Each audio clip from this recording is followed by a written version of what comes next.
kayak mungkin di kejuaraan dunia ini juga kalau mau masuk aja kita harus bayar ya bahkan. Malahan belakangan ini malah melihat tuh China tuh malah menurun untuk putranya.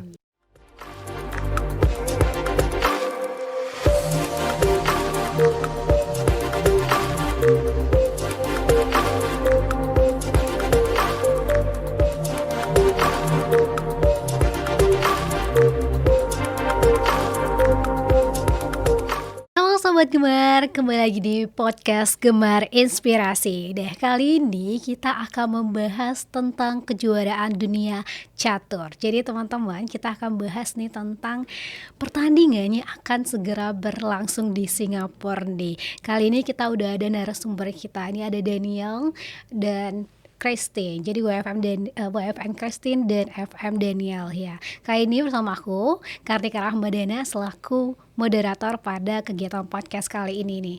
Teman-teman, kita akan membahas nih ya tentang kejuaraan catur. Nah, ke Daniel dan Christine mungkin bisa sapa dulu nih sobat-sobat Gemar yang nanti akan mendengar podcast kita nih dari awal sampai akhir nih. Mungkin dari Daniel dulu bisa perkenalkan dirinya.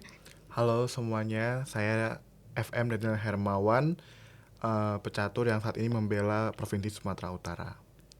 Oke, halo Sobat Gemar semuanya, saya Christine Elizabeth dengan gelar WFM saat ini membela Provinsi DKJ. Yes.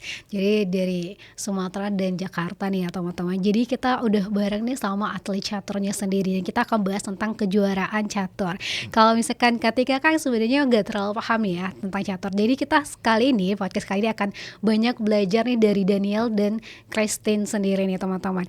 Nih kalau misalkan kita lagi hangat banget nih ya dunia catur nih, sebentar lagi akan ada pertandingan antara Ding dan Gukes. Nah kali ini kan adalah pertandingan kejuaraan dunia ya teman-teman.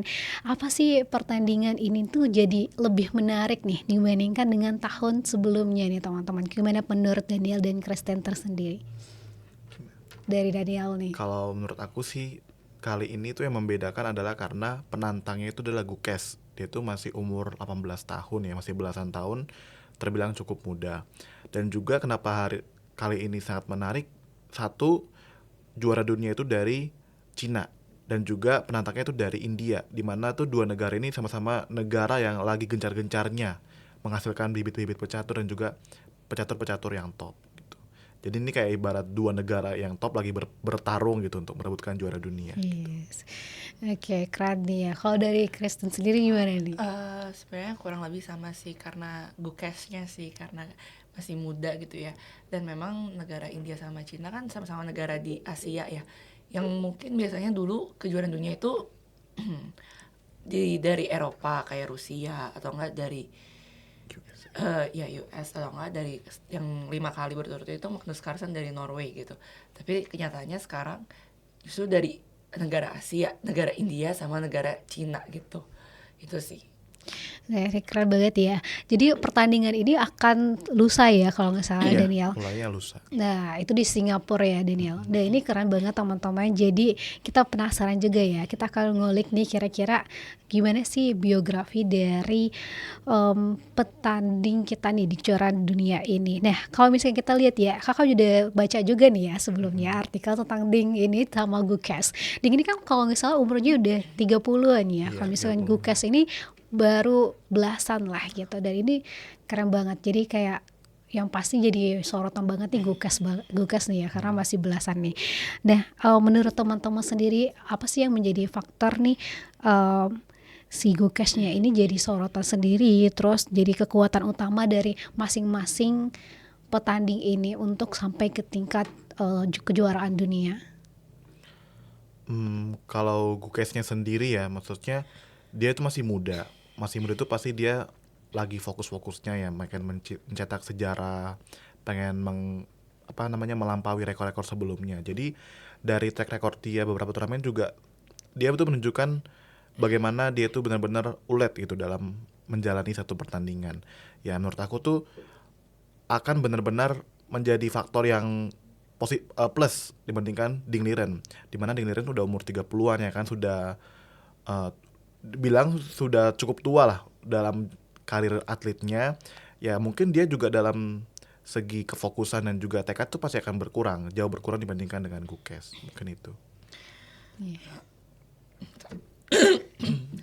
Ya, sebenarnya kalau dari aku sebenarnya sama sih ya kayak Gukesh. Karena sebelum Magnus Carlsen itu juara dunia itu adalah Anand. Anand itu kan dari India juga gitu. Jadi mungkin di sini Gukesh juga ada rasa kayak beban kali ya, kayak pengen mengambil juara dunia untuk India lagi gitu kan.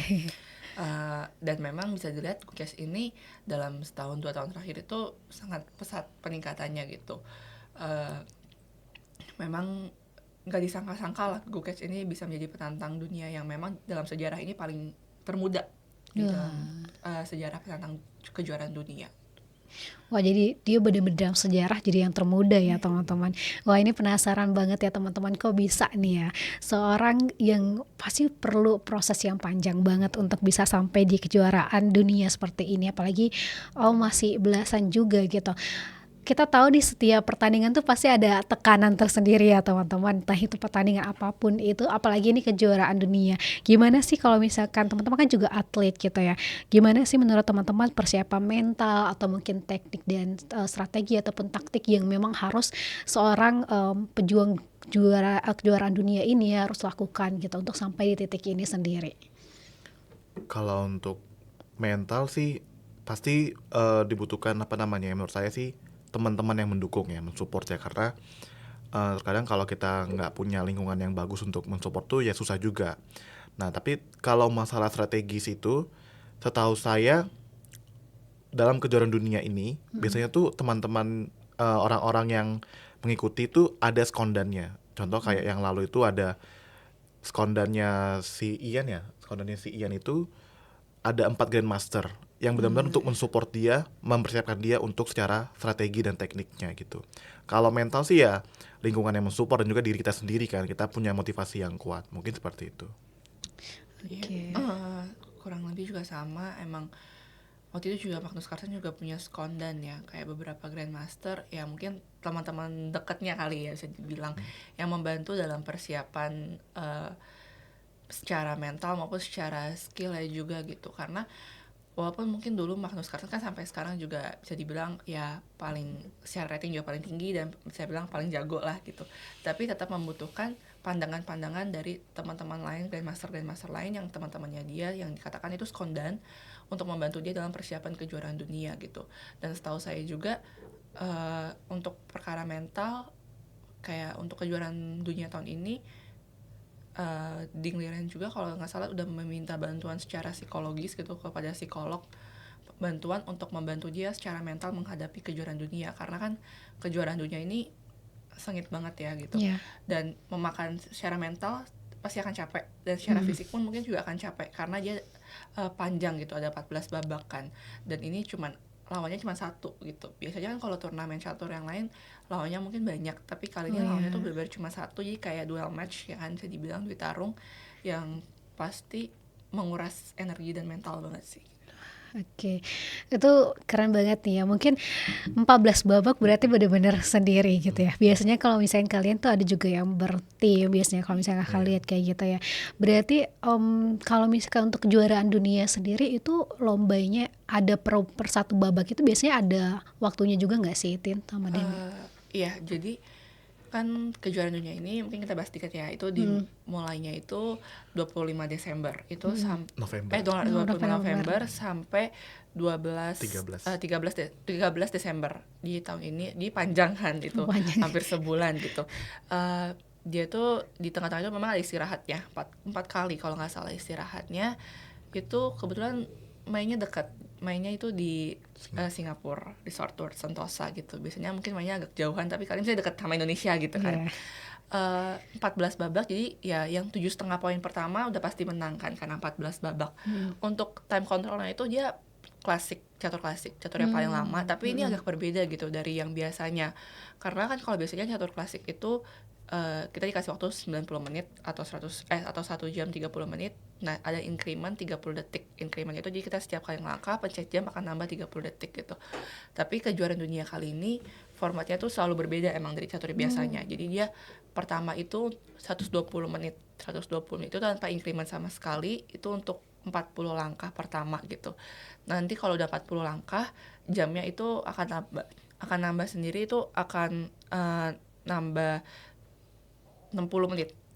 60 menit itu sampai 20 langkah. Jadi total kalau udah 60 langkah itu baru dia mulai ada increment-nya. Itu akan nambah 15 menit lagi, baru dia ada increment-nya itu 30 detik gitu. Jadi berbeda, jadi panjang, makanya bisa dibilang bisa main sampai 7 jam, 8 jam, makanya menguras mental dan fisik kan Iya, gitu. iya. Karena pertamanya udah 120 menit untuk 40 langkah. 120 menit itu kan 2 orang ya. Itu udah 240 menit kalau sampai habis kan bisa dibilang gitu. Terus tambah lagi 60 menit, 1 jam lagi, 2 orang 2 jam lagi gitu kan. Terus tambah lagi 15 menit, tambah increment 30 detik gitu. Keren nih. Tapi itu kan bener-bener ya, kakak ngerasa kalau misalkan buat catur kayak gini tuh bener-bener kalian tuh belajarnya banyak banget ya, ada teorinya juga yang bener-bener banyak juga ya. Catur kan juga ada yang klasik, ada yang lain juga nih. Nah, kalau misalkan catur ini kan, kalau misalkan kita lihat nih, apakah ada permainannya itu dari yang zaman dulu dengan yang sekarang itu ada perbedaannya, ada evolusinya nggak sih? Dari siapa nih? Dari Daniel dulu. Kalau evolusi sih pasti ada ya, apalagi kan caturnya juga udah cukup lama ya. Yang aku tahu tuh zaman dulu banget lah ya, mungkin ya 100 tahun yang lalu gitu, atau belum nggak nyampe lah mungkin, zaman-zamannya Kasparov lawan Karpov. eh Contoh ini kan main tuh lama ya. Kalau hari ini belum selesai, gamenya belum selesai, akan ditunda. Game itu akan berhenti, dilanjutkan pada esok hari gitu. Itu kan sebenarnya kurang efektif lah ya, kurang efektif. Tapi ya zaman dulu itu tidak ada engine, tidak ada mesin yang bisa kita. Jadi kalau kita posisi seperti ini, kita bisa melihat langkahnya di engine. Nah makanya zaman dulu itu, kalau 1 hari belum selesai gamenya, akan ada partai tunda. Partai itu di stop, pemain beristirahat, baru dilanjutkan pada esok hari. Nah kalau saat ini kan ya, karena sudah ada time control kan, jadi ya kita sudah tak ada waktu-waktunya kan, ada batas waktunya. Jadi kayak mungkin itu sih evolusinya. Kalau dulu tuh bisa berhari-hari main ya, kalau saat ini mungkin cuma 1 hari selesai gitu. Oke.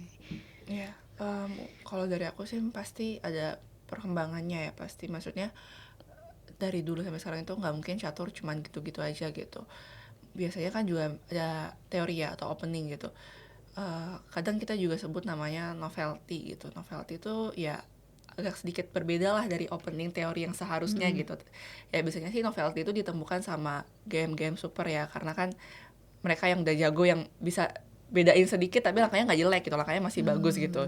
Itu tuh yang bisa kita sebut novelty. Jadi kayak tetap ada terus perkembangannya gitu sampai sekarang ini ya. Mungkin kalau kedepannya ya karena catur ya segitu-gitu aja 64 kotak ya, nggak tahu ya kedepannya gimana, tapi sampai saat ini tuh udah dibandingkan dulu jauh sih perkembangannya gitu. Oke, tapi ini keren banget ya, ternyata banyak banget proses-proses yang emang kita harus pahami juga di catur gitu. Tapi kita kembali ke Gukesh sama Ding ini gitu. Nah, kalau misalkan untuk sampai kejuaraan dunia, biasanya seorang atlet itu harus ngelewatin proses apa aja nih buat seleksinya gitu? Atau mungkin udah menang berapa banyak perlombaan atau udah dapat skor berapa banyak gitu? Mungkin Daniel dan Kristen bisa sharing nih, kira-kira untuk sampai di titik kejuaraan dunia harus ngelewatin apa aja gitu. Dari siapa nih? Iya, sebenarnya sebelum kejuaraan dunia ini yang dual match yang terakhir ini kan cuma dipilih 2 orang ya gitu.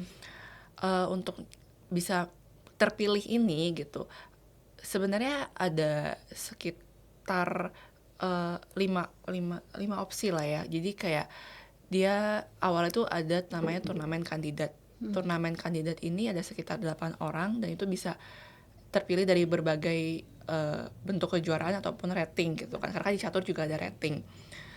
Itu bisa dari misalkan kayak kita bahas yang kandidat yang dimana Gukesh bisa lolos nih ya. Gukesh bisa lolos itu awalnya itu terpilih dari runner up kejuaraan dunia gitu. Kalau Ding itu kan secara langsung pasti lolos karena dia juara bertahannya gitu. Nah, sedangkan kalau Gukesh ini dianggap sebagai penantang gitu. Jadi turnamen kandidat ini adalah dari 8 orang ini untuk mencari penantang dari Ding Liren gitu. Nah, penantang ini terpilihnya tuh dari misalkan dulu yang pernah melawan Ding Liren di kejuaraan dunia sebelumnya gitu. Itu kan ada yang kalah dari Ding Liren kan. Nah, itu namanya Ian Nepomniachtchi, itu dia lolos langsung di turnamen kandidat gitu. Mendapatkan slot di turnamen kandidat. Berikutnya itu ada juga namanya juga sebenarnya World Cup, mungkin yang nggak ngerti catur agak membingungkan gitu ya. Namanya juga kejuaraan dunia juga gitu. Tapi dia ini mainnya sistem gugur sebenarnya dari banyak tergantung slotnya gitu. Tapi ini sistem gugur dan terpilih yang juara 3 besar itu akan memiliki slot di turnamen kandidat itu gitu. Jadi kan itu udah 4 orang ya. Jadi dari yang runner up yang tahun lalu terus sama ada apa 3 orang juara di World Cup itu gitu. Terus juga ada juga dari rating yang tertinggi gitu. Rating yang tertinggi itu biasanya sih di sekitar 10 besar lah ya, pasti masuk ya gitu. Jadi kalau misalkan yang rating tertinggi itu udah lolos dari World Cup atau misalnya dari yang runner up yang juara dunia tahun lalu itu, ya rating berikutnya yang diambil gitu, yang bisa lolos gitu. Atau juga dari ada 2 itu dari FIDE Grand Swiss namanya, dan yang terakhir itu dari FIDE Circuit nih. Yang FIDE Circuit ini sebenarnya agak baru ya, kayak baru 2 tahunan 3 tahunan itu baru bisa lolos ini bentuknya baru gitu. Dari turnamen-turnamen FIDE jadi kayak ada poin, kalau misalkan juara ini dapat poin, kalau misalkan juara ini dapat poin lah gitu. Nah sedangkan Kukes ini sendiri juga lolosnya ini sebenarnya dari FIDE Circuit ini gitu, di turnamen kandidat gitu. Nah pertama itu main turnamen kandidat itu diambil 1. Nah yang juara 1-nya itu menjadi penantang juara bertahannya yang tahun lalu gitu. Mungkin kalau Ding Liren kan mantan juara dunia ya, jadi dia tinggal nunggu doang sebenarnya. Nah yang Gukes ini dari penantangnya gitu, yang tadi dijelasin oleh Christine ya. Ada FIDE kandidat, turnamen penantang, dipilih 8 orang pecatur yang benar-benar udah top-topnya lah kan. Tadi dijelasin 1 dari runner up kejuaraan dunia, 3 dari top 3 finisher dari World Cup ya kan, 2 orang dari FIDE Grand Swiss, 1 orang dari FIDE Circuit, dan 1 orang dari rating tertinggi yang dimiliki. Jadi kayak benar-benar top 8 pecatur diadu lagi, dan juara 1 itulah yang menjadi penantang Ding Liren gitu. Sebenarnya Ding Liren juga dulunya menjadi penantang, ceritanya cukup unik juga ya pas Ding Liren gitu. Cukup unik ya, cukup panjang gitu. Karena waktu itu 2 tahun yang sebelumnya Magnus Carlsen juara dunia. Penantangnya tuh Ian Nepomniachtchi, di mana dia udah menang juga lawan Ian Nepomniachtchi pada sebelumnya. Magnus Carlsen memilih mengundurkan diri dari kejuaraan dunia. Jadi karena dia mundur dari kejuaraan dunia, nah Ding Liren waktu itu juara 2 di FIDE kandidat. Karena Magnus Carlsen mundur, maka Ding Liren yang menjadi maju gitu. Ya, karena Magnus Carlsen kan juga udah 5 kali juara dunia ya, mungkin udah bosen juga ya, capek gitu katanya. Udah kurang termotivasi. Ya, udah kurang termotivasi gitu kata Magnus Carlsen untuk jadi juara gitu. Dan sempat minta untuk formatnya diubah, tapi nggak berhasil kan gitu. Jadi dia memutuskan untuk mengundurkan diri aja.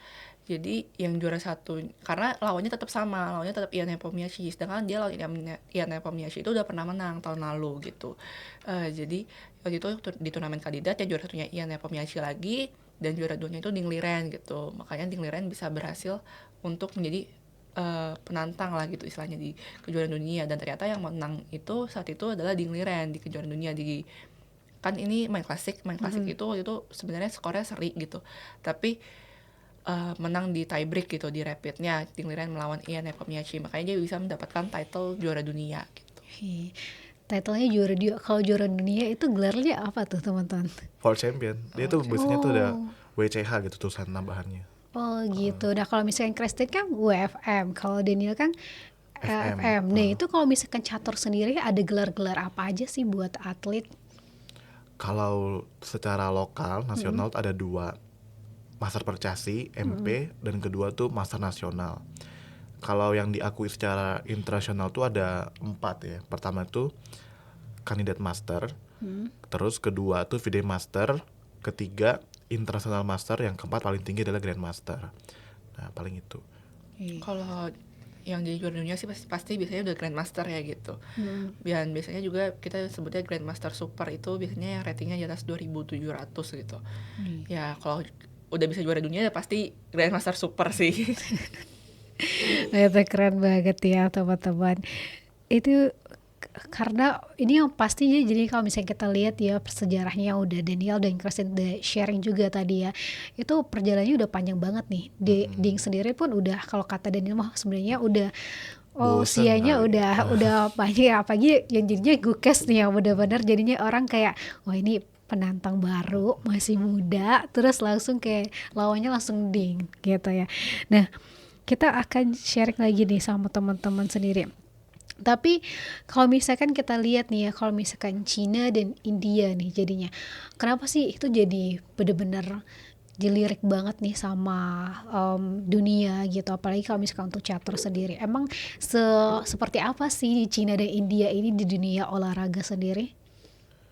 Hmm, Eh, Sebenarnya kalau dari Cina ya, Cina itu sebenarnya kalau untuk ceweknya udah sering juara dunia sebenarnya. Tapi kalau yang cowoknya memang banyak pemain-pemain yang bisa dibilang yang ya games-games super tadi itulah, ataupun yang berbakat gitu, baik junior maupun seniornya gitu. Tapi memang di giliran ini bisa dibilang membuat sebuah gebrakan baru lah gitu, karena kan bisa berhasil menjadi juara dunia. Jadi sebenarnya kalau dari Cina itu memang pemainnya udah terkenal jago-jago, udah terkenal, maksudnya kualitasnya bagus-bagus lah dari sejak kecil gitu. Tapi memang yang terlihat di kelas atas itu saat ini sebenarnya dari kemarin itu sebenarnya baru ceweknya aja, kayak Hoi Fan, Jo Wen Jun dan yang lain-lain gitu. Waktu itu juga sempat ada juara dunia dari Cina yang cewek gitu. Tapi kalau cowok ini ya bisa dibilang udah mencapai kelas atas tapi belum yang paling atas mungkin ya. Tapi sekarang bisa menjadi ada giliran yang juara dunia, itu ya suatu kemajuan yang pesat ya gitu. Kalau misalkan India sih paling semenjak yang seperti aku bilang tadi, sebelum Magnus Carlsen itu kan juara dunia adalah Anand itu juara dunia dari India. Nah, tapi dikalahkan oleh Magnus Carlsen gitu. Semenjak Anand menjadi juara dunia ini, kemajuan catur di India tuh sangat-sangat pesat gitu. Mulai banyak anak-anak yang semangat jadi belajar catur, mengenal catur lah di India gitu. Sehingga benar-benar banyak sekali yang sejak kecil tuh memang udah hebat-hebat ya. Kayak tim India sendiri Olimpiade kemarin itu ya Gukesh dan teman-temannya itu masih umur 20 tahun ke bawah. Iya. Yang jadi istilahnya menjadi timnas itu adalah umur 20 tahun ke bawah. Justru malah yang udah agak tua malah udah gak kepake. Karena yang muda-muda ini sangat-sangat lagi naik-naiknya ya, berkembang pesat gitu. Jadi memang di India semenjak Anand itu percaturan di India tuh sangat berkembang pesat. Banyak anak-anak yang jadi termotivasi lah karena punya juara dunia di negaranya kan. Ya, kurang lebih seperti itu sih. Kalau aku sih mungkin ada berbeda pandangan ya. Gini. Iya. Kalau Cina itu menurut aku memang perempuan untuk perempuannya top ya, juara dunia. Bahkan tuh kayak juara dunia China, penantangnya juga China. Jadi kayak China lawan China gitu. Oh, Untuk perempuannya sih seperti itu ya, memang benar oke. top. Tapi kalau untuk putranya itu menurut aku tuh dari dulu sudah sangat-sangat berkembang, sudah sangat-sangat maju. Malahan belakangan ini malah melihat tuh China tuh malah menurun untuk putranya. Menurun dalam artian tuh kayak untuk yang game supernya tuh malah berkurang ya, berkurang dibandingkan yang dulu ya. Tapi ya kemarin di giliran baru juara dunia kan, pasti sejarah yang baru untuk China. Mungkin bisa memotivasi lagi orang-orang yang di China, para catur untuk benar-benar fokus catur lagi. Kalau India itu ya kembali kata Christine, semenjak Anand juara dunia itu benar-benar banyak orang di India itu termotivasi. Ya jadi kalau di India itu ada dua top olahraga lah ya. Yang pertama itu cricket, yang kedua Oh itu ya. catur. Ya benar-benar ya dua itu yang top. Nah, bahkan tuh sampai waktu ke India tuh ya, contoh kita tanya sama anak-anak muda, anak-anak umur-umur 10 tahun di India itu kita tanya, apa cita kamu? Kamu mau jadi apa kalau gede? Ya, orang-orang itu anak-anak itu bisa menjawab saya mau menjadi professional chess player. Dia bisa ngomong seperti itu. Coba kalau di Indonesia kita tanya, kamu contoh nih saya sendiri ya mungkin ya Iya. waktu masih muda ya. Saya seorang pecatur. Saya ditanya kamu mau jadi apa pas gede? Mungkin masih jawab mau jadi dokter atau menjadi hal-hal yang lain kan.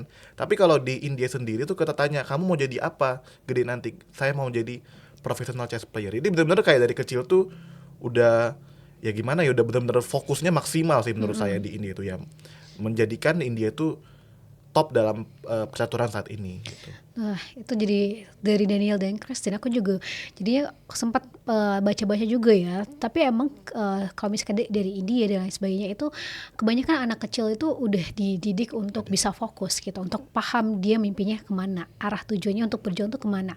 Bahkan Ding sendiri kalau misalkan aku lihat dia dimasukkan klub catur oleh ibunya tuh dari usia 4 tahun. Sedangkan Gukesh itu kalau nggak salah dari sekitar usia 7 tahun gitu ya. Berarti dari sekecil itu tuh udah belajar catur ya sampai dia sekarang pun umurnya udah puluhan gitu, bahkan Gukes pun udah belasan, dan berarti mereka udah ngelewatin kehidupannya itu hari-harinya dengan catur terus. Nah, Daniel dan Christian sendiri gimana sih pandangannya tentang seorang atlet yang apalagi udah sampai kejuaraan dunia kayak gitu tuh belajar dari kecil gitu, seberapa pentingkah untuk belajar udah mengenal catur dari kecil? Dan mungkin Daniel dan Christian bisa sharing juga kalau dari kalian sendiri kira-kira mulai belajar catur dari kapan nih? Kamu dulu lah. Kalau aku dari umur 5,5 tahun sebenarnya menurut aku ya belajar apa aja sih ya, maksudnya penting lah untuk yang hal yang positif ini, penting lah untuk dari sejak dini gitu kan, gak ada salahnya mau mulai ya. Kayak teman-teman lain juga di Indonesia sebenarnya banyak atlet-atlet yang memang rata-rata mulai dari kecil, mungkin dari umur 5 ataupun di bawahnya ataupun ya di atasnya, tapi kurang lebih dari kecil lah mereka udah mulai belajar gitu dan mulai fokus ke catur gitu ya. Sebenarnya menurut aku juga sekarang juga banyak yang belajar catur dari kecil, tapi mungkin itu bukan jadi fokus utama ya, karena mungkin kan aku sadari sendiri dari pengalaman, berdasarkan pengalaman aku ya, catur ini walaupun nggak jadi professional chess player ya, maksudnya nggak serius gitu, walaupun sekedar hobi aja tuh banyak membantu di berbagai hal ya, karena ini kan olahraga berpikir ya, olahraga otak gitu, jadi memang membantu dari misalkan berpikir secara strategi dan segala lainnya gitu. Jadi ya nggak ada salahnya untuk belajar catur dari kecil, karena menurut aku ya nggak harus jadi seorang atlet kok gitu, karena ini membantu banyak hal. Dan menurut aku itu yang aku lihat sekarang, banyak orang tua yang mulai sadar akan hal ini, sehingga banyak yang mengikuti les lah kepada anak-anaknya, les catur gitu. Tapi memang mereka tujuan utamanya bukan jadi atlet gitu, ini sebagai ya sampingan aja untuk membantu mereka dalam performa berpikir mereka gitu. Oke, keren. Kalau dari Daniel nih? Kalau aku sih ya mulai dari umur 9 tahun.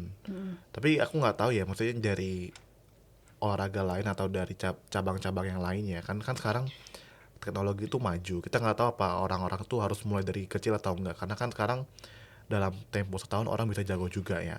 Tapi kalau menurut saya pribadi, kalau olahraga catur ya, itu butuh fokus yang tinggi gitu. Karena itu kan teori itu banyak ya. Teori banyak yang harus dihafal, juga harus melatih ketajaman kita berpikir kan. Kalau nggak dari kecil, mungkin agak susah untuk berkembang. Ataupun kalau nggak dari kecil, susah untuk bersaing di tingkat nasional ataupun internasional gitu. Tapi ya kata Christine kembali tadi, kalau kita cuma sekedar mau melatih otak kita, melatih ketajaman otak kita berpikir, ya itu tidak ada salahnya untuk berlatih bermain catur. Tapi kalau untuk mau menjadi profesional sih, menurut saya sih harus dari kecil sih, karena itu benar-benar butuh fokus yang tinggi, butuh persiapan yang matang juga gitu. Keren ya. Jadi balik atlet-atlet yang dari kecil kayak gitu ya teman-teman berjuang, pasti kan juga ada orang tua yang kenalin ya. Kayak Ding pun aku baca kayak wah ibunya yang masukin dia ke klub catur. Jadi emang perjuangannya luar biasa ya. Sampai sekarang bahkan ibunya masih nungguin kadang. Wah. Kalau turnamen masih nungguin, padahal udah umur 30-an gitu. Keren banget. Jadi aku penasaran nih Sobat Gemar ya, dari cerita Daniel dan Christine gitu. Bahkan kan waktu itu aku diceritain sama Pak Denny dan Ibu Juli tentang catur kayak oh kayak gitu aja gitu. Belum masuk kayak pemikirannya gitu. Pas waktu udah ngelihat Christine dan Daniel waktu itu tanding, aku baru ngerasa kayak oh ternyata atlet catur berat juga ya. Kayak bener-bener fokus kayak di meja gitu. Tapi kalau misalkan seorang atlet nih, kalau misalkan lagi tanding kayak gitu, apa sih yang sefokus apa sih kalian tuh? Apalagi kadang-kadang perasaan aku kalau lagi tanding ada yang boleh masuk gitu, itu jadi pecah fokus gak sih? Gimana sih kalau seorang atlet buat tanding sendiri, gimana perasaannya? Sebenarnya sih mungkin tuh kalau di Indonesia ya, saya yang boleh masuk itu mungkin di Indonesia ya. Mungkin kalau di luar negeri itu sebenarnya nggak boleh masuk, nggak ada penonton kalau catur klasik ya. Tapi kalau untuk yang catur rapid ataupun blitz boleh masuk, boleh nonton. Tapi kalau klasik itu nggak boleh masuk sebenarnya kalau di luar negeri ya. kalau dibilang fokus, balik lagi kadang-kadang tuh malah, contoh kalau kayak saya sekarang ini kan susah untuk fokus berlatih, fokus mempersiapkan untuk pertandingan, bahkan fokus saat bertanding itu susah karena ya udah makin dewasa. Satu mungkin juga bukan yang profesional banget kan, bukan yang benar-benar lagi fokus di catur juga kan, ya mungkin banyak pikiran yang masuk gitu kan, bukan pikiran masuk ya, jadi nggak terlalu fokus dalam bertanding ataupun dalam latihan mungkin gitu. Ya kalau dari aku sebenarnya, kalau orang masuk gitu ya, sebenarnya di Indonesia memang rata-rata bebas lah ya. Tapi memang kalau misalnya ada turnamen yang cukup bergengsi lah ya di Indonesia, yang misalkan close turnamen, itu memang sebenarnya nggak boleh asal orang masuk gitu. Di luar negeri juga sebenarnya mungkin ada beberapa yang memperbolehkan masuk gitu, karena aku juga pernah masuk ke salah satu turnamen di luar negeri, tapi memang hanya orang-orang terpilih, atau enggak kayak misalkan saat di slot-slotin gitu, kayak misalkan di jam ini cuma boleh 5 orang gitu, tapi itu juga nggak boleh bawa HP, takutnya kan HP-nya bunyi mengganggu kan Iya. gitu. Kayak mungkin di kejuaraan dunia ini juga kalau mau masuk aja kita harus bayar ya, bahkan bayar tiket gitu, kayak istilahnya kita nonton karena nonton kan istilahnya. Oke. Ya, itu ada beberapa kategori tempat duduk gitu, jadi kayak harganya berbeda-beda dan harganya juga cukup lumayan gitu. Tapi ya mungkin pasti aku yakin di sana yang nonton pasti rata-rata orang yang ngerti catur lah ya, udah nggak mungkin banyak bikin keributan ya seenggaknya gitu. Dan mungkin juga dilarang kali ya, mungkin kayak bawa HP segala macam yang mengganggu, ataupun alat elektronik lainnya gitu kan. Jadi pasti kalau di kejuaraan dunia ya pasti sebenarnya mungkin nggak terlalu banyak terganggu lah ya sama hal itu, karena pasti diminimalisir lah ya untuk apa ya, mungkin bunyi-bunyi ataupun hal-hal lain gitu. Tapi memang kalau dari pecatur sendiri, atlet catur tuh benar-benar harus fokus banget sih, karena ya kadang kalau hilang fokus sedikit aja tuh ya, kayak kadang apa yang udah kita pikirin misalnya berapa Strateginya. langkah ya gitu ya, lupa gitu tiba-tiba, karena kayak tadi mikirin apa ya, kayak maksudnya tadi udah nyampe mana ya gitu kan, jadi harus mikir ulang lagi gitu. Jadi kayak bener harus fokus banget, dan memang harus didukung dari ya itu tadi ruang pertandingannya gitu kan, harus memang ya kalau bisa yang nyaman gitu kan, nggak ada suara-suara gitu. Makanya kayak di kejuaraan dunia ini kan cuman nggak semua orang bisa masuk kan, paling bisa nunggu di luar aja gitu, karena harus bayar tiket dan udah ada slotnya pasti kan, kayak udah ada berapa orang yang jadi jatah untuk masuk gitu. Iya, tapi ini bentar lagi ya buat acaranya yang antara Ding dan Gukesh ini ya. Iya. Nih kalau Daniel sama Kristen ada niatan buat datang ke Singapura juga buat nonton? Enggak? Udah datang nggak nanti atau belum ya? Tapi kita bisa ngelihat update-nya di mana sih kalau misalkan pertandingan Secara kayak live gitu? bisa, Oh. ada website-nya, ada juga aplikasinya. Kalau kejuaraan dunia kali ini kebetulan itu ada mengadakan open turnamen juga. Jadi ada kejuaraan dunia, orang-orang yang mau nonton sekalian turnamen juga ada open turnamen di Singapura. Jadi kami kebetulan karena ada turnamen, kami ikut turnamen yang di Singapura sekalian nonton juga gitu. Iya. Jadi nggak cuma nonton ya juga, Iya, tapi sekalian kalian tanding bertanding juga. juga. Kristen juga ikut. Ya ikut nih, kayak menurut aku keren sih, misalnya organisernya Singapura sendiri kayak punya ide gitu, dimana Ada lagi ada buat kejuaraan turnamen. dunia dimanfaatkan gitu ya. Event ini kayak maksudnya kejuaraan dunia ini kan prestis banget ya, kayak apalagi yang di negara-negara ASEAN kayak kita ini mungkin kan susah ya untuk nonton yang turnamen-turnamen elit gitu kan, karena biasanya diadakannya ya paling kalau nggak di Asia kayak paling India pernah gitu kan, kayak kemarin Tata Steel, atau enggak yang kayak di Eropa lah baru bisa nonton kayak turnamen pecatur top gitu kan. Tapi sedangkan di sini bisa di Singapura yang bisa dibilang dekat gitu kan dari Indonesia gitu ya. Kita manfaatkan aja sih kesempatan ini, dan sekaligus juga ada open turnamennya itu gitu. Dan open turnamennya ini terbukti banyak banget yang main gitu, yang daftar ratusan orang. Jadi ada open, ada challenger, itu juga ratusan orang yang main, karena mungkin ya ada kejuaraan dunia ini gitu. Jadi pada berbondong-bondong ikut turnamen ini karena sekalian mau ngeliat kan mungkin. Gitu. Tapi yang kata Daniel tadi ini kan seru banget nih. Bisa juga ditonton lewat website gitu ya. Iya, Daniel? ada websitenya tuh, bisa follow Chess, Lichess, Ya, chess.com. sama chess.com. Dan biasanya tuh ada komentatornya juga kayak di YouTube YouTube gitu. juga ada. Oh Iya. gitu. Nah teman-teman nih yang penasaran nanti bisa cek juga ya di caption YouTube YouTube kali ini tentang link-linknya supaya teman-teman bisa lihat secara langsung. Mungkin kalau Katika penasaran juga ya, mungkin Katika akan lihat juga karena cerita dari Daniel dan Kristen ini seru banget kita tentang Ding terus Gukes dan kalau lomba juga. Nah tapi penasaran juga nih kalau misalkan sampai kejuaraan itu kejuaraan dunia kayak gitu ya, dia atas nama pribadi atau gimana sih? Kalau misalkan kalau Ian kan ikut lomba-lomba kayak gitu juga ada kadang-kadang klub juga gitu atau dari negara. Biasanya kayak gimana tuh sistemnya? Biasanya balon negara sih, apalagi kalau udah kejuaraan dunia itu balon negara sih biasanya, federasi negara dia. Dari itu. Nah, kalian juga nonton nih, walaupun juga kalian ikut lomba. Kalau kalian sendiri Dania dan Kristen itu lebih dukung siapa nih? Menurut kalian prediksi ini kira-kira yang menang nanti siapa? Nih dari Kristen nih. Sebenarnya secara statistik ya, kalau mau ngomongin statistik itu Dinglira itu lagi menurun. Jadi justru sebelum menjadi juara dunia mungkin Dingliranya itu bisa dibilang lagi di peaknya karena dia ratingnya itu udah mencapai 2.800 kan. Yang mencapai 2.800 itu nggak banyak.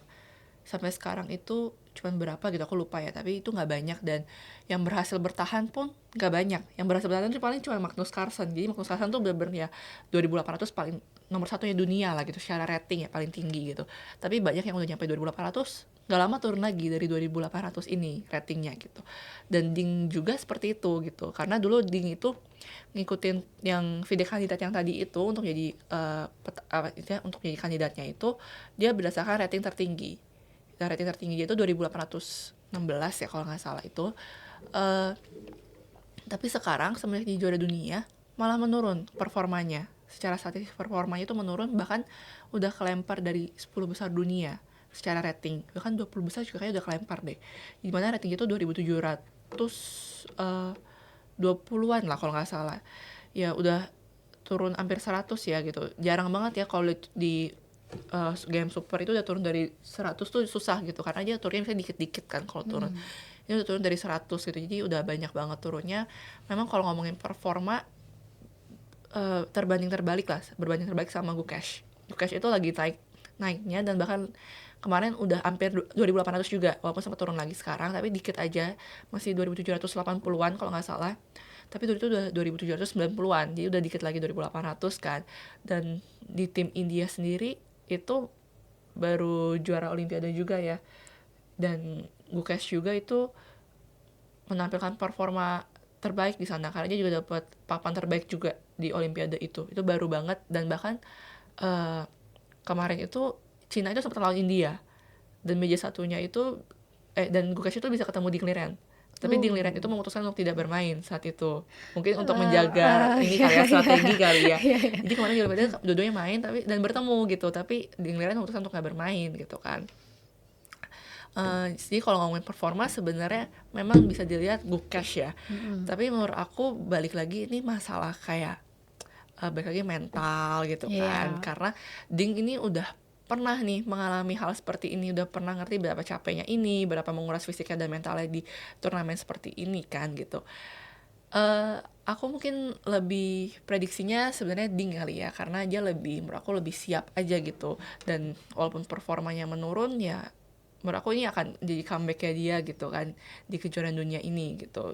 Dan banyak juga kayak teman-teman pecatur lain yang mungkin bilangnya bahwa Ding ini lagi berpura-pura aja turun gitu untuk nggak ngeluarin strateginya gitu kan. Jadi nanti bakal keluarin strateginya tuh di kejuaraan dunia ini gitu. Jadi mungkin aku prediksinya Ding kali ya, Ding Liren. Tapi dia jadi kalau dengerin Kristen tuh bener-bener jadi kegambar deh kakak. Nih kalau misalkan dari Daniel nih gimana prediksinya kira-kira Ding atau Gukesh yang menang? Kalau aku sih mungkin lebih ke statistik aja ya, realistis aja sih kayaknya tuh bener-bener ya.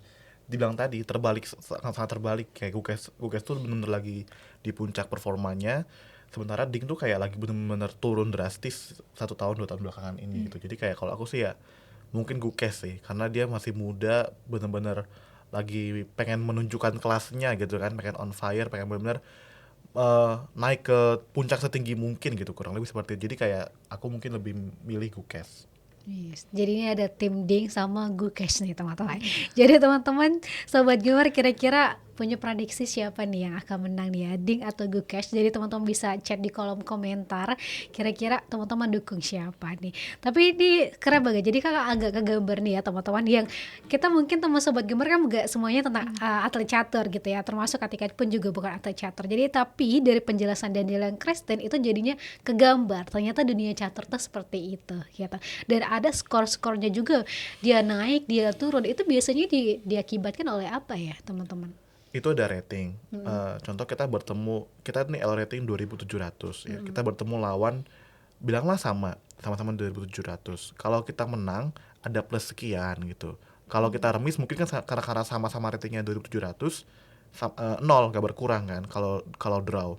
Tapi kalau kalah ya kita juga turun ratingnya. Itu yang membuat kita ratingnya naik atau turun. Ya makanya kayak Ding itu bisa turun ya karena dia lagi sering kalah, jarang menang. Kalau nggak remis kalah kan, karena kan dia itu nomor 2 dunia ya secara rating, di bawahnya Magnus Carlsen gitu. Ya kalau dia remis aja udah pasti turun kan, karena kan lawannya pasti di bawahnya gitu, kecuali dia remis sama Magnus Carlsen gitu kan.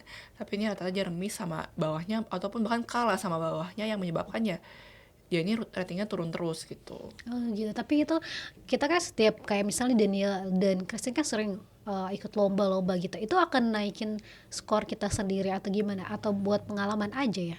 Tergantung performa kita. Kalau kita menang akan naik, tapi ya kalau kita mainnya nggak bagus ya, kalau kita kalah atau draw sama yang bawah kita ya rating kita turun gitu. Oh gitu. Berarti kalau misalnya kita mau dapat rating banyak, kita ikut Harus banyak. ikut banyak turnamen dan menang Oh, dan bagus iya. menang. Pantesan kakak bingung kayak ini turnamen lagi, turnamen Iya. dalam hati aku kayak ini kenapa mereka turnamen terus ya? Kalau cuman kalah doang ya pasti turun kan, nggak naik ratingnya gitu. Jadi emang kalau udah ngikut turnamen harus Iya, menang. dan tergantung kan lawannya, kita lawan siapa. Misalnya kalau lawan yang kita kalah sama yang di atas kita, turunnya nggak banyak, turunnya dikit gitu. Menang sama bawah kita juga naiknya Naiknya dikit juga gitu. Tapi kalau kita bisa menang sama atas kita secara rating, itu pasti naiknya lebih banyak gitu. Mungkin kayak misalkan kalau misalkan kan ada Keivalnya juga ya, kalau misalkan kayak kita Keival 20 gitu, misalkan kita menang lawan bawah beda 300 gitu ya, paling naiknya juga cuman 2 ya, atau 1,6 gitu, beda 400 1,6 lah gitu. Sedangkan kalau kita kalahnya sama yang beda 400 juga di atas kita gitu, misalnya kita rating 2000, awalnya kita 2400 gitu, kita kalah itu juga kita turunnya cuma 1,6. Oh gitu. Mantasan pas waktu kalian setiap menang itu kan ada yang di screenshot sama Bu Yuli sama Pak Denny kan.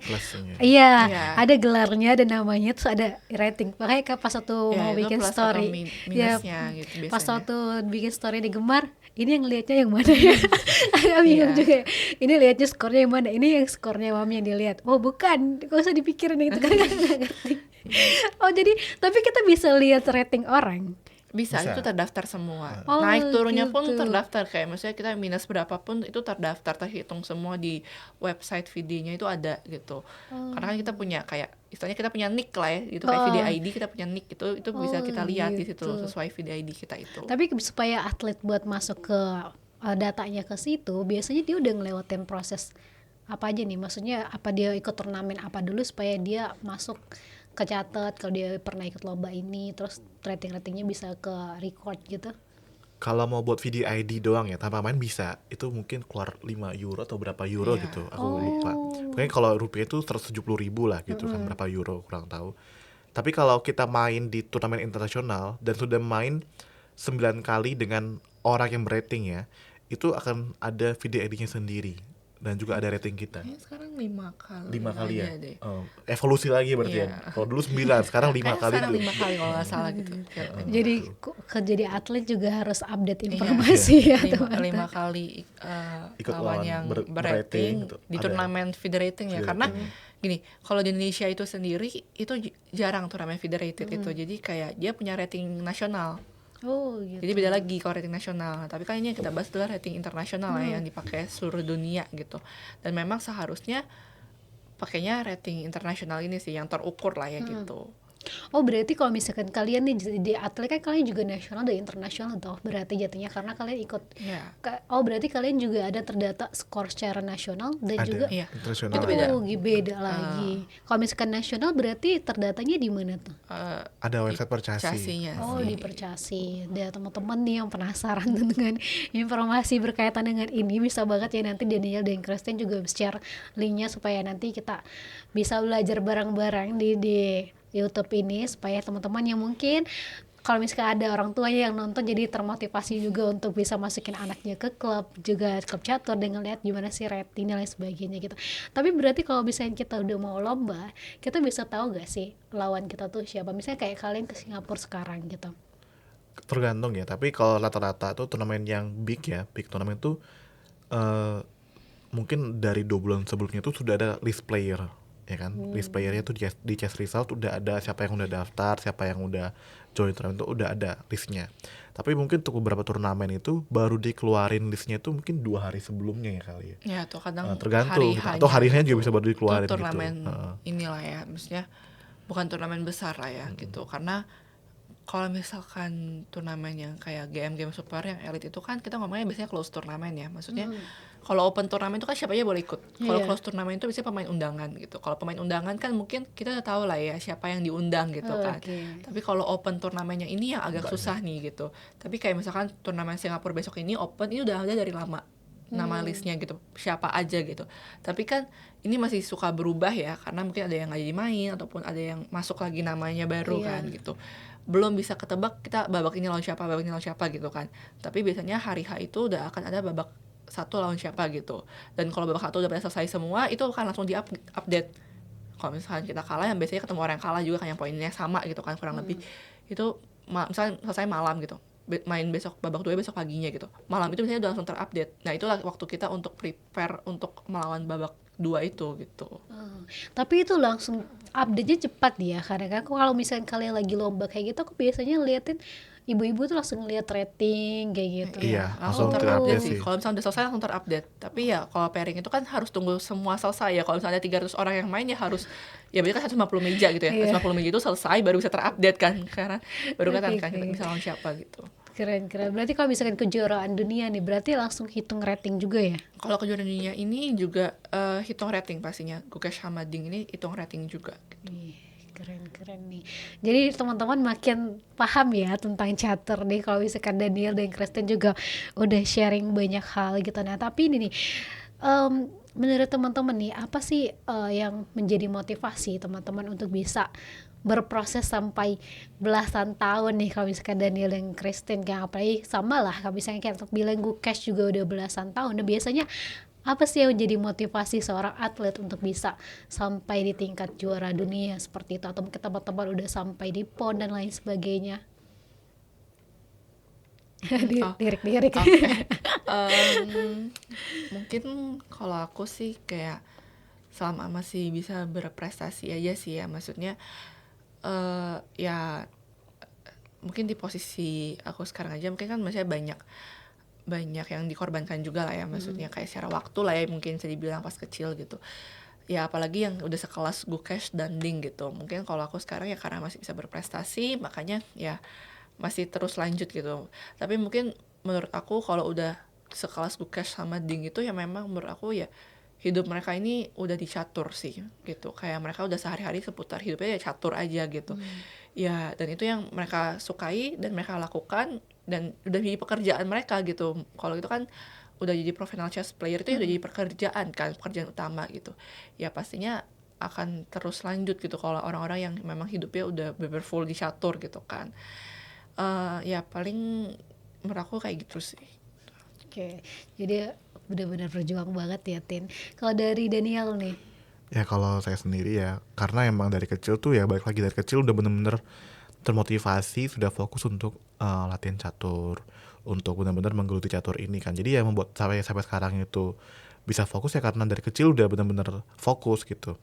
Mau dibilang jenuh, pasti jenuh. Mau dibilang kayak pengen berhenti, pasti pengen berhenti. Karena kan apalagi saya ya di Medan Sumatera Utara ya atmosfer catur tuh kurang di sana kan, gak seperti di Jakarta yang benar-benar pusatnya kan.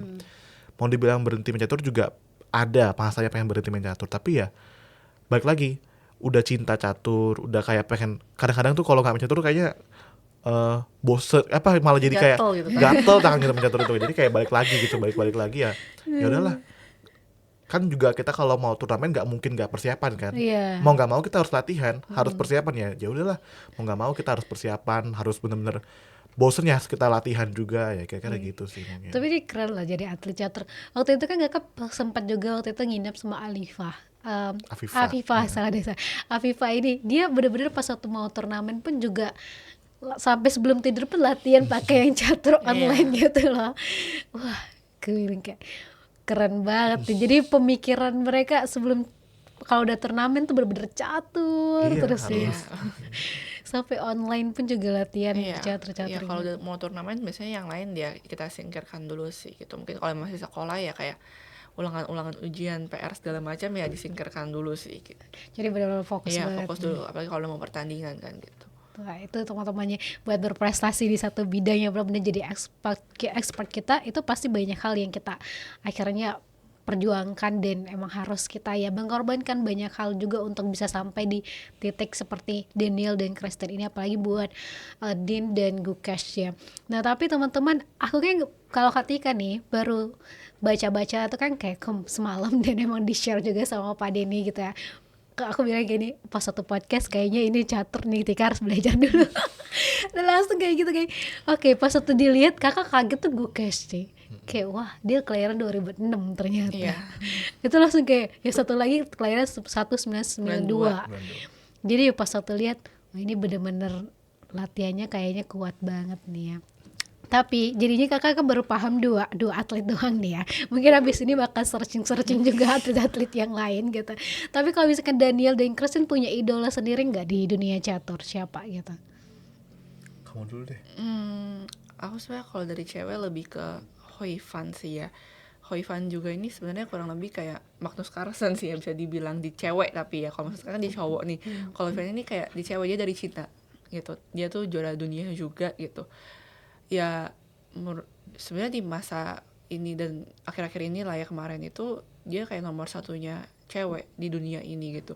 Kenapa aku mengidolakan dia? Mungkin karena dia ini memang jenius kali ya bisa dibilang, karena selain dia udah istilahnya nomor satu dunia sebagai pecatur cewek gitu ya, dan dia mainnya kadang tuh dari cowok karena di cewek udah juara satu gitu kan, udah nomor satu. Nah dia ini secara pendidikannya tuh kalau nggak salah dia profesor juga di S3 gitu, dan dia tuh jadi dosen bahkan gitu. Jadi kayak bener-bener ya mungkin karena udah jenius ini dua-duanya tuh jalan gitu kan. Mungkin ada orang yang bilang kayak nggak bisa jalan dua-duanya gitu ya, mungkin nggak salah juga, tapi mungkin menurut aku kalau Hoi Fan ini memang udah sangat-sangat berbakat gitu ya secara dari catur, dan juga memang udah pintar di akademiknya, jadi dua-duanya tuh jalan gitu.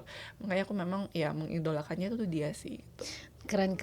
Tapi teman-teman yang kalau misalkan teman-teman ngeliatin nih Christine gitu, baca adalah di pas waktu kita ngobrol santai itu kan kakak juga live sama Christine selalu baca dulu artikel Christine Elizabeth langsung keluar, oh kayak gini.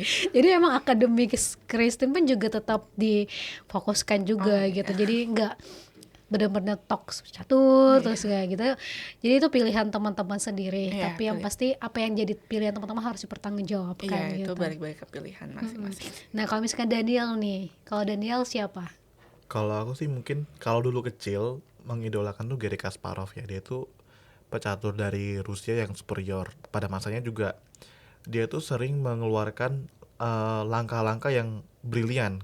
Apalagi di zaman dia tuh dulu masih minim engine-nya. Jadi kayak itu benar-benar kayak otak-otak dia itu mau mengeluarkan langkah-langkah yang brilian, yang benar-benar sangat-sangat kreatif ya, inspiratif pada zaman dulu. Setelah dewasa kan muncul lagi tuh Magnus Carlsen. Saya kalau melihat Carlsen itu ya, dia tuh orang yang benar-benar apa ya, mau dibilang tuh disiplin juga bukan disiplin sih, gimana ngomongnya ya. Dia tuh all out saya bilang gitu. Jadi tuh kan kadang-kadang mencatur tuh bisa berjam-jam ya, 7 jam 8 jam gitu. Dia tuh nggak hanya latihan catur aja yang all out, tapi juga latihan fisiknya. Dia tuh bisa latihan fisik satu hari tuh bener-bener ya 2 jam 3 jam untuk benar-benar membuat tubuh dia tuh bisa stabil performa dalam bermain catur 7 jam 8 jam gitu ya. Jadi kayak melihat dia tuh ya kayak sosok yang kalau catur tuh benar-benar butuh olahraga fisik juga kan, butuh fisik yang kuat juga gitu. Jadi kayak dari dia sih mungkin. Iya, soalnya kayak tambahan sedikit itu ya, waktu itu kalau nggak salah yang Magnus Carlsen lawan Ian Ian Nepomniachtchi Nepomniachtchi, ya itu kejuaraan dunia. dunia gitu kan. Main 7 jam 8 jam ya Iya, kalau nggak salah. jadi udah 5 babak apa udah mulai setengah babak lah gitu. 5 Dari babak, 5 draw babak. mulu. Remis terus gitu kan. Di satu babak ini caturnya unggul dan benar-benar dipaksakan sampai 7 sampai 8 jam gitu ya kalau nggak salah ya. Iya. Dan akhirnya Magnus Carlsen ini berhasil menang gitu kan. Dan setelah itu kelihatan Magnus ini Tetap stabil gitu ya. Sedangkan Ian itu Menurun, mungkin karena- udah menurun mungkin ya secara Udah mental capek karena udah gitu. kalah gitu ya. Dan juga fisik capek Fisik juga juga. pasti capek gitu kan. Ya, itu sih karena Kalau nggak salah waktu itu main 7 jam masih posisinya masih imbang. iya, Masih terus imbang. ada kesalahan Nepal sedikit tuh gitu. mungkin kecapean, main 7 jam kecapean membuat kesalahan gitu. Iya itu sih. Terus kalau nggak salah juga memang waktu itu Ian juga bilang bahwa sebelum kejuaraan dunia ini dia kayak agak diet gitu ya untuk menurunkan berat badannya gitu. Jadi kayak menjaga fisiknya juga gitu. Ya makanya dibilang kejuaraan dunia ini ya capek secara fisik juga ya karena itu pernah terjadi seperti itu juga gitu kan. Tapi itu keren juga nih teman-teman. Dulu waktu kakak mikir kayak catur kan gak ada fisiknya gitu kayak.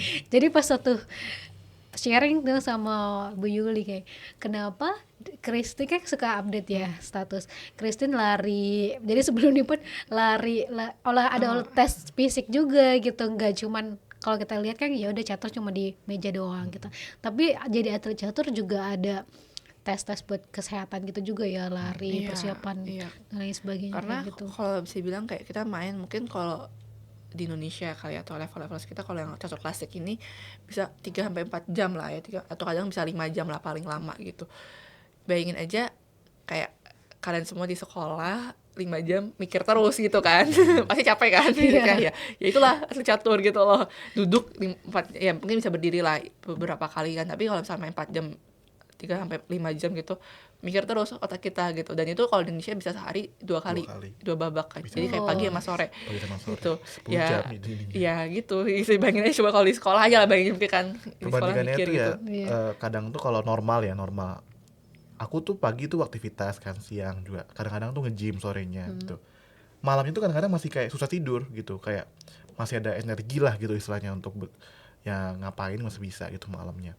Tapi kalau lagi turnamen tuh kayak cuma yang turnamen doang, main pagi main sore, malamnya tuh jam 9 udah nggak ada tenaga, langsung tidur aja bawaannya gitu karena memang kecapean kayaknya gitu. Tapi berarti kalau turnamen kayak gitu, kalau awal-awal nih biasa gitu ya, kalau ngelihat performance orang lagi tinggi-tinggi gitu ya. Biasanya kalau misalkan lagi turnamen gitu paling rentang banget tuh udah di babak-babak terakhir ya. Biasanya kan 9 babak. Biasanya kalau catur sih Tengah-tengah ya tengah-tengah udah 6-7 tuh udah mulai agak capek gitu, udah mulai agak kayak aduh gitu. Udah malas main kan kadang. Iya. Karena udah lewatin panjang. Apalagi kan kalau misalkan kayak mungkin kalau kayak kita main di open turnamen gitu ya, mungkin kan kalau main di open turnamen kan sebenarnya targetnya lebih ke antara normal atau enggak cari rating, naikin rating gitu. Tapi kan kalau misalkan beberapa turnamen yang targetnya adalah juara gitu ya, itu pasti menguras mentalnya itu lebih jauh lagi gitu, lebih Karena capek harus lagi karena stabil kan terus. iya kita punya beban untuk menjadi juara gitu kan. Jadi nggak boleh yang kayak sampai akhir tuh benar harus mempertahankan performa kan gitu. Itu sih Soalnya paling tergantung juga sih, kadang-kadang tuh kalau di Indonesia itu main 2 kali kan satu hari. Tapi kalau turnamen yang kayak Bangkok Open, ya kalau di luar negeri tuh kadang sekali sehari aja sih. Bangkok Open sama mungkin Singapura juga sekali Ada sehari, sekali, ada yang 2 race-nya kali, juga ada yang gitu. 2 kali Kadang-kadang tuh gitu. cuma sekali sehari ya, karena ya biar ada istirahatnya juga kan gitu. Ya lebih rileks lah kalau main sekali sehari. Itulah. Kayak makanya kita main 4 jam 5 jam aja capek, apalagi yang kejuaraan dunia kali ini kan. Itu bisa sampai 7 jam, 8 jam itu. Wah, dalam satu hari gitu Iya. ya. Tapi selama 7 jam itu ada break nggak sih? Dalam artian kayak kalau misalkan tiba-tiba kalian mau ke toilet gitu atau Ada, mau minum. Ke ada. toilet tuh boleh bebas boleh. gitu, tapi kayak kita harus jalan dulu gitu. Jalan dulu baru. Di saat lawan sedang berpikir, jangan saat kita gitu. Oh, gitu. Dan kalau setahu aku dulu tuh kalau nggak tahu ya kejuaraan dunia kali ini ya, tapi kalau kejuaraan dunia yang biasanya kemarin-kemarin itu ada ruang restnya gitu. Itu jadi kayak dibikin ruang Spesial sih kalau Iya. untuk kejuaraan dunia itu kayak ini kita main kan meja. Ini meja. tuh mungkin ruangan untuk si juara dunia, ini ruangan untuk penantangnya gitu. Kayak ada untuk Kita boleh refnya ada gitu. mungkin ada snack-snack Ada di situ sofanya, kan, ada sofanya lebih gitu. Jadi kayak spesial lah lagi main, kalau tapi itu itu. tadi kita harus jalan dulu baru kita boleh ke ruangan itu. Tapi ruangan itu bener nggak ada orang siapapun, karena kan menghindari takut ada kecurangan atau segala macam kan. Bener-bener ya kayak mungkin disediakan minuman, makanan kecil-kecil gitu untuk mereka, ada sofa untuk istirahat aja gitu. Tapi itu karena untuk kejuaraan Kejuaraan dunia dunia doang sih aja. spesial sih. Berarti kalau Nah, kejuaraan dunia bener-bener dalam satu ruangan tuh 2 orang aja iya, gitu. Dan ada wasit lah, mungkin wasit. penonton itu sih, tapi kita belum tahu penontonnya itu di mana ya, apa dibatasin atau enggak ya. Belum lihat sih venue-nya Iya. gimana. Nah, ini jadi penasaran ya teman-teman gimana nih pertandingan karena bentar lagi ya, jadi teman-teman yang penasaran gitu nanti bisa nonton juga secara online, dan itu nanti kita akan sharing juga linknya di caption YouTube ini ya teman-teman deh. Ini kita nggak kerasa nih ngobrolnya udah 1 jam beneran dan itu benar-benar jadinya seru banget ya teman-teman dengerin Daniel sama Kristen yang awalnya ketika tuh ngerasa aduh ini berat banget nih temen catur tapi pas waktu udah sharing malah jadi kegambar, oh ternyata kayak gini nih ternyata ceritanya tentang atlet catur ya, apalagi kami Skandin dan Gukesh ini. Nah ini akan jadi hal yang fenomena banget ya, apalagi Gukesh menantangnya ini baru pertama kali ya berarti teman-teman untuk kejuaraan dunia Iya, dan yang paling termuda dan dalam paling sejarah. termuda juga. Jadi ini bener-bener jadi fenomena yang keren banget, dan pasti banyak banget di atlet catur di seluruh dunia akan melirik acara ini. Dan teman-teman ayo komen di channel YouTube ini kira-kira teman-teman akan dukung Ding atau Gukesh nih. Untuk sesi akhir nih ya, kakak udah banyak belajar nih dari Daniel dan Kristen bagaimana kalian sudah berjuang sampai detik ini, dan kita juga udah sharing juga tentang Ding dan Gukesh. Mungkin kita ngelihat nih banyak anak muda yang masih bingung dengan jati diri mereka, dan mereka merasa insecure atau mereka nggak mau memperjuangkan mimpi-mimpi mereka gitu. Dan mungkin teman-teman ada closing statement sekalipun motivasi buat teman-teman di Sobat Gemar yang lagi nonton podcast kali ini. Mungkin dari Daniel dulu nih.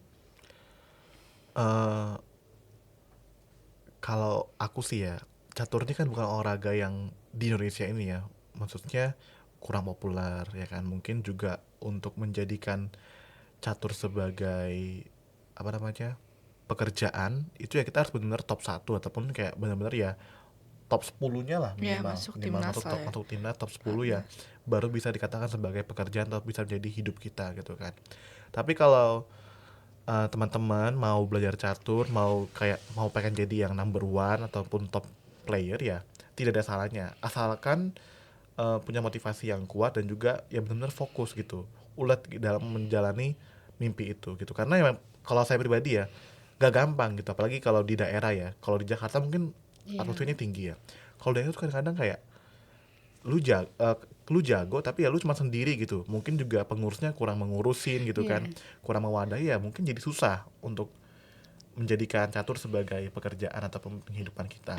Tapi kalau benar-benar ya punya mimpi yang seperti itu, tidak ada salahnya untuk berlatih keras. Tapi kalaupun sekedar ingin baik lagi ingin memacu otak kita supaya berpikir lebih tajam ya tidak ada salahnya untuk berlatih catur, mungkin gitu. Ya keren banget, harus ulet ya teman-teman, itu kunci banget nih.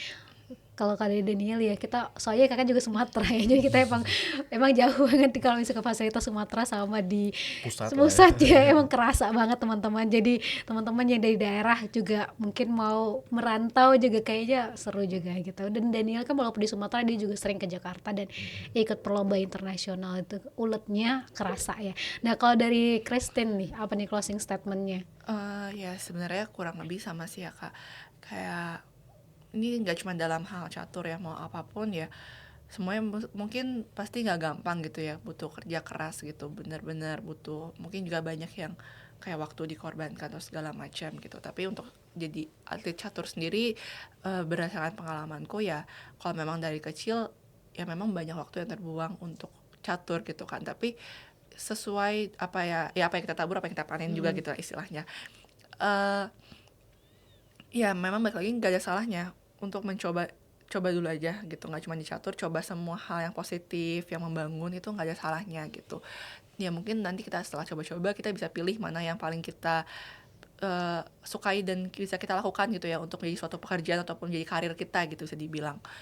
Ya kalau misalnya mau coba catur untuk sebagai ya les-les dulu ataupun kayak ya membantu performa kita, atau misalkan kan karena catur ini harus duduk ya istilahnya, harus fokus gitu ya, jadi banyak anak-anak tuh yang dilesin sama orang tuanya supaya anak ini yang bisa belajar untuk fokus, belajar untuk diem duduk gitu loh istilahnya. Ya itu membantu banget kan gitu. Jadi nggak ada salahnya untuk dicoba dulu aja gitu. Tapi terserah balik lagi dari orang tua dan dari anaknya sendiri gitu kan, mau jadi pecatur yang top, misalnya jadi atlet catur, jadi profesional, ataupun dijalanin dua-duanya kan mungkin sama pendidikan juga bisa kan, karena ada yang berhasil juga seperti itu, ataupun mau sekedar jadi hobi aja juga nggak masalah gitu. Tapi memang kalau untuk jadi orang atlet ya pasti tadi seperti yang dibilang Daniel nggak mudah perjalanannya gitu. Ya harus benar-benar dibutuhkan tekad yang kuat gitu sih. Tuh, keren banget teman-teman, dari cerita Christine dan Daniel kita banyak belajar gitu bahwa mereka berjuang tuh dari kecil teman-teman, dan ya mungkin mereka akan mengorbankan banyak waktu mereka pada saat kecil, dan akhirnya ya seperti Christine bilang, apa yang kita tanam itu juga yang kita tuai gitu. Dan teman-teman yang sobat gemar, karena sobat gemar banyak ya, mulai dari anak-anak SMP gitu, SMA, kuliah, dan mungkin ada bapak dan ibu yang nonton ini juga. Kita bisa mencoba apapun kalau kata Kristen gitu.